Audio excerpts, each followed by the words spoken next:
Senta que lá vem a história.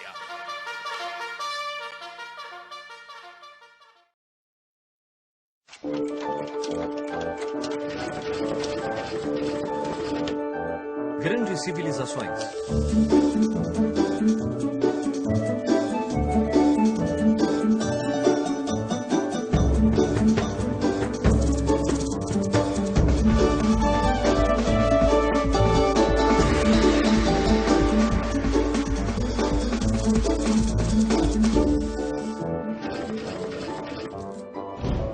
O Antigo Egito, primeira parte. Quando pensamos no Egito, 3 imagens nos vêm à cabeça: as pirâmides, o deserto e o impressionante rio chamado Nilo. Vocês conhecem? Mas primeiro vamos falar desse imenso mar de areia conhecido como o Deserto do Saara. Esse lugar no norte da África não é lá muito atraente para se viver. No entanto, há milhares de anos, ocorreram chuvas abundantes no coração da África. Pouco a pouco, um fluxo de água se formou e gradualmente foi crescendo. Essas águas tornaram-se um dos maiores rios do mundo, o Rio Nilo.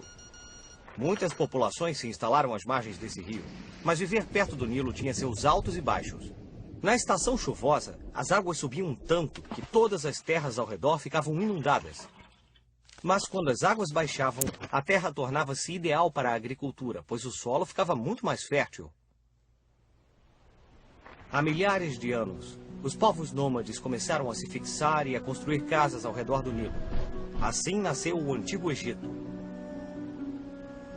Os egípcios aprenderam a cultivar a terra rica e fértil. Havia muita comida. Isto significava que, em vez de ir em busca de comida, o povo egípcio poderia ficar em um só lugar, plantando todos os alimentos que precisavam. Você tinha que procurar comida o tempo todo, mamãe. Sim, mas não é mais preciso, querida. O povo egípcio usava as cheias do rio Nilo em seu benefício de forma muito inteligente. Eles inventaram um sistema de irrigação que fazia crescer ainda mais a plantação. Profissões como a do agrimensor foram inventadas. Assim como os engenheiros modernos, os agrimensores mediam as terras, projetavam os canais de irrigação e muitas outras coisas. Os pesquisadores começaram a usar cálculos matemáticos para ajudá-los no planejamento. Mais tarde, esse conhecimento de matemática ajudaria os egípcios a realizar grandes obras. O Nilo trouxe aos egípcios um outro benefício: o comércio. Os alimentos e outros bens produzidos pelos egípcios eram transportados em barcos e vendidos ao longo do rio. Assim, o Nilo tornou-se importante via para o transporte de mercadorias e pessoas, facilitou as negociações e fez dos egípcios um povo muito rico. Com a abundância de riqueza, de alimentos e com a facilidade de comércio, a civilização egípcia começou a crescer. Tudo graças ao rio Nilo. 3.000 anos de história. Há mais de 5.000 anos, por volta do ano 3.500 a.C., o desenvolvimento do comércio e da agricultura ajudou algumas aldeias às margens do Nilo a se tornarem muito ricas e poderosas. Assim, outras importantes cidades começaram a crescer ao longo do rio. Quase 3.000 anos antes de Cristo, o rei Menes criou uma capital em Mênfis e unificou os reinos do Alto e do Baixo Egito. O símbolo do Alto Egito era uma coroa branca e do Baixo Egito, uma coroa vermelha. Por isso, as coroas dos faraós eram duplas. Esse foi o início de um grande império que duraria milhares e milhares de anos. O Antigo Egito ficava numa localização privilegiada. De um lado, o deserto imenso os protegia dos ataques do sul. E do outro lado, o rio Nilo fornecia alimentos e permitia o comércio e o contato com outras aldeias. Manter a unidade do Egito foi difícil para os governantes, já que havia muitos inimigos que queriam invadir suas terras e roubar as riquezas. Os faraós governaram o Egito por mais de 3.000 anos. Imaginem tudo o que aconteceu desde o início do calendário cristão até agora. E os egípcios governaram ainda mais 1.000 anos. É muito tempo. A pirâmide social. Os egípcios organizaram a vida social como uma grande pirâmide. Diferentes grupos de pessoas tinham importância diferenciada. No topo da pirâmide social ficava o faraó. Os faraós governavam o Egito. Todas as riquezas do império lhes pertenciam e eles eram adorados como deuses. Mas a vida do faraó não era simples. Sua obrigação era manter a ordem, controlar a economia, as leis da natureza, as estações do ano, as cheias do Nilo, o movimento dos planetas. Nossa! Era muito trabalho para uma pessoa só. Depois dos faraós, os mais importantes eram os sacerdotes. Sua atividade era servir aos deuses, fazer oferendas e rituais em cada um dos templos egípcios. Depois dos sacerdotes vinham os escribas, cuja habilidade era saber escrever. Embora hoje em dia a gente aprenda a escrever na escola, no Antigo Egito apenas os privilegiados podiam aprender. E isso lhes deu muito poder. No Egito, eles escreviam usando sinais sagrados chamados hieróglifos. Hieróglifos eram desenhos que representavam sons, como o nosso alfabeto, mas era muito mais difícil de escrever. Embora houvesse mais de 700 símbolos diferentes, a escrita era regida por princípios claros e simples. O quarto lugar na pirâmide era ocupado pelo exército.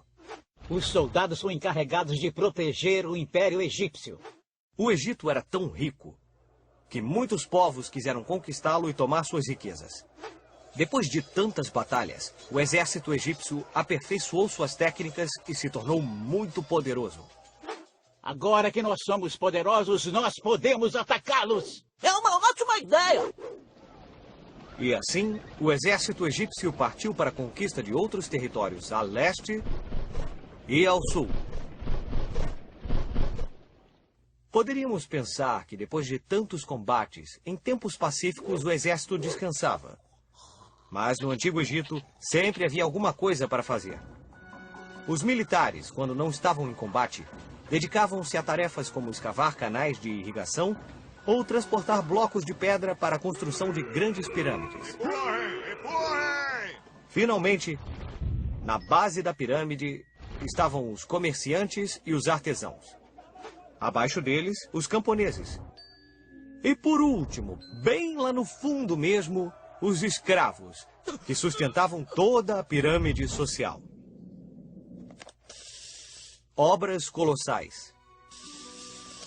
Então agora vamos falar das pirâmides, o mais famoso símbolo do Egito Antigo. As pirâmides ainda hoje guardam muitos mistérios e questões sem resposta.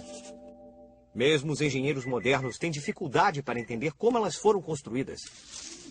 Os faraós egípcios acreditavam que construindo monumentos colossais mostrariam sua grandeza ao longo dos tempos. Cada faraó construía monumentos fantásticos para os deuses ou para si mesmos.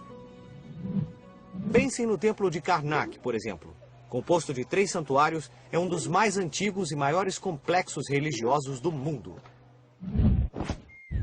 Pensem na pirâmide de Quéops, a maior das pirâmides. Demorou mais de 23 anos de trabalho constante para ser construída.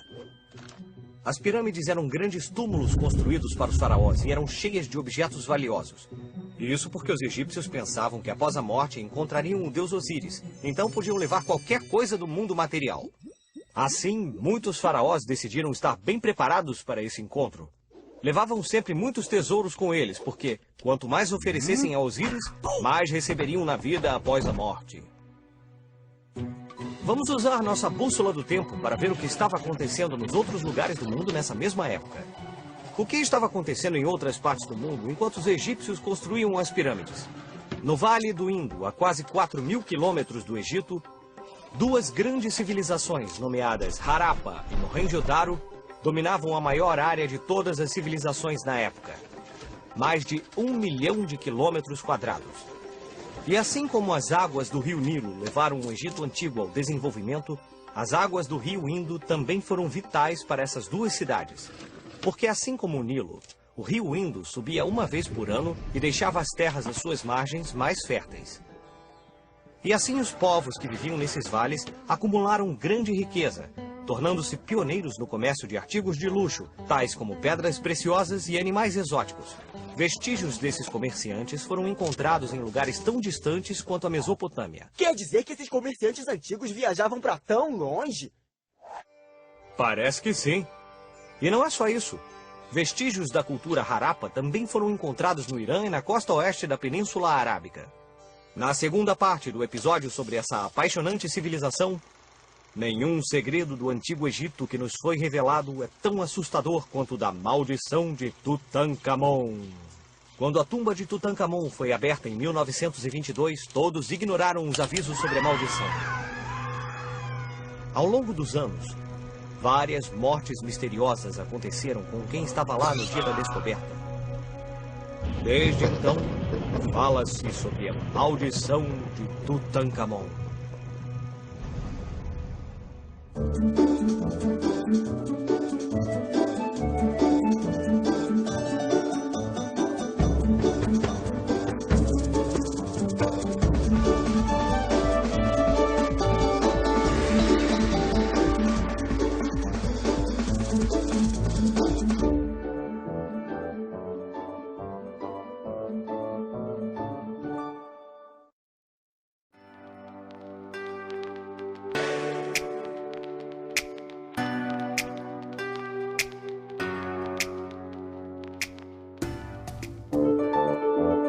No último episódio de Grandes Civilizações, quando pensamos no Egito, 3 imagens nos vêm à cabeça: as pirâmides, o deserto e o impressionante rio chamado Nilo. Vocês conhecem? Então agora vamos falar das pirâmides, o mais famoso símbolo do Egito Antigo. As pirâmides ainda hoje guardam muitos mistérios e questões sem resposta. Mesmo os engenheiros modernos têm dificuldade para entender como elas foram construídas.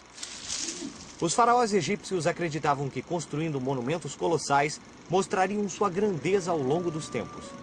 Cada faraó construía monumentos fantásticos para os deuses ou para si mesmos. As pirâmides eram grandes túmulos construídos para os faraós e eram cheias de objetos valiosos. Isso porque os egípcios pensavam que após a morte encontrariam o deus Osíris, então podiam levar qualquer coisa do mundo material. Assim, muitos faraós decidiram estar bem preparados para esse encontro. Levavam sempre muitos tesouros com eles, porque quanto mais oferecessem a Osíris, mais receberiam na vida após a morte.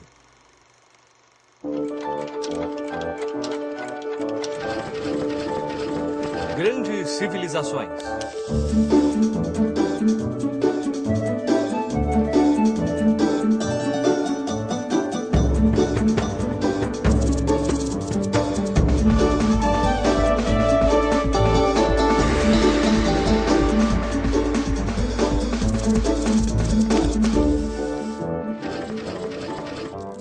O Antigo Egito, segunda parte.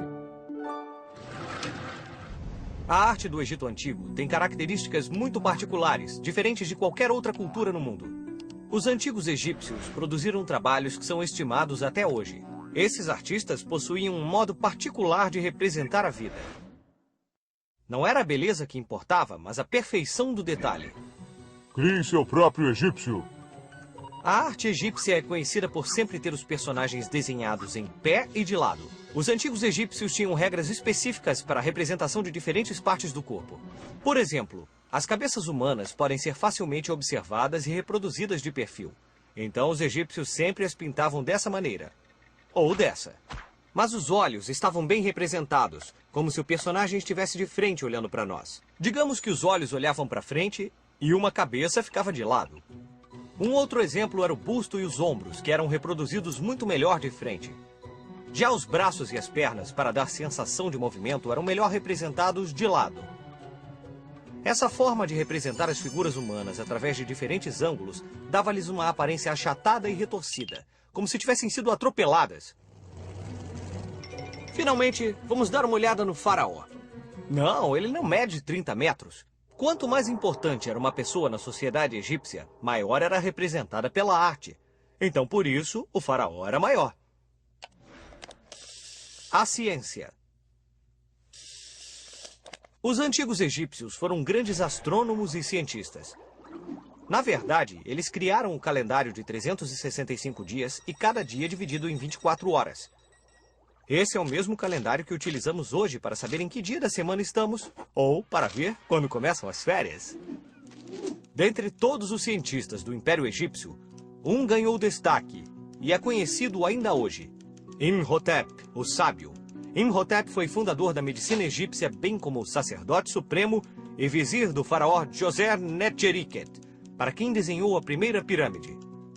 Assim, tornou-se o primeiro arquiteto da história. No Egito, os médicos eram muito queridos e respeitados. Eles usavam uma forma inicial de papel, chamado papiro, para escrever anotações médicas e diagramas. Essas anotações, reunidas como um livro, foram transmitidas de geração a geração. Algumas existem até hoje.